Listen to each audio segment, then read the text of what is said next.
Hi all welcome to football arena. അടുത്ത മാസം 2 സൗഹൃദ മത്സരങ്ങൾ ബ്രസീലിൻ്റെ ദേശീയ ടീം കളിക്കുന്നുണ്ട്.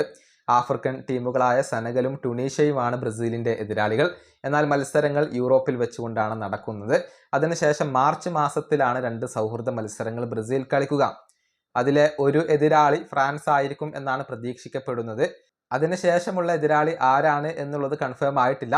ഏറ്റവും ഒടുവിലെ റിപ്പോർട്ടുകൾ പ്രകാരം ക്രൊയേഷ്യക്ക് വേണ്ടി CBF ശ്രമിക്കുന്നു എന്നാണ് അറിയാൻ സാധിക്കുന്നത്. ഇതുമായി ബന്ധപ്പെട്ട ഒരു അപ്ഡേറ്റ് കൂടി ഇപ്പോൾ ഗ്ലോബോ നൽകിയിട്ടുണ്ട്.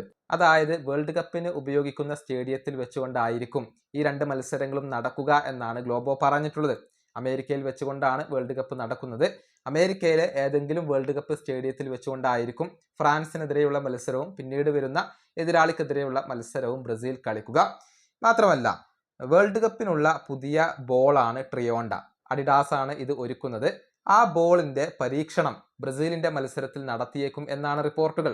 അതായത് ബ്രസീലിന്റെ ഈ സൗഹൃദ മത്സരത്തിൽ വേൾഡ് കപ്പ് ബോൾ അഥവാ ട്രിയോണ്ട അഡിഡാസ് ഉപയോഗപ്പെടുത്തിയേക്കും, അത് പരീക്ഷണം നടത്തിയേക്കും എന്നാണ് റിപ്പോർട്ട് ചൂണ്ടിക്കാണിക്കുന്നത്. അതായത് വേൾഡ് കപ്പിന് മുന്നേ ഒരു പരീക്ഷണം നടത്തുന്നു, പിന്നീട് അതിനെന്തെങ്കിലും പോരായ്മകൾ ഉണ്ടെങ്കിൽ അപ്ഗ്രേഡ് ചെയ്യാനാണ് അഡിഡാസിന്റെ ഒരു പദ്ധതി. ഇത്തരത്തിലുള്ള ഒരു വാർത്തയാണ് ഇപ്പോൾ ഗ്ലോബോ പങ്കുവച്ചിട്ടുള്ളത്. ഏതായാലും ബ്രസീലിനെ സംബന്ധിച്ചിടത്തോളം തിരിച്ചുവരവ് അനിവാര്യമാണ്. അടുത്ത മാസത്തെ മത്സരങ്ങളിൽ അവർക്ക് വിജയിക്കേണ്ടതുണ്ട്. കാർലോ ആഞ്ചലോട്ടി ഇനിയും പരീക്ഷണങ്ങൾ തുടരും എന്നാണ് റിപ്പോർട്ടുകൾ ചൂണ്ടിക്കാണിക്കുന്നത്. ഈ വീഡിയോ അവസാനിപ്പിക്കുന്നു. അടുത്തൊരു വീഡിയോ കാണാം.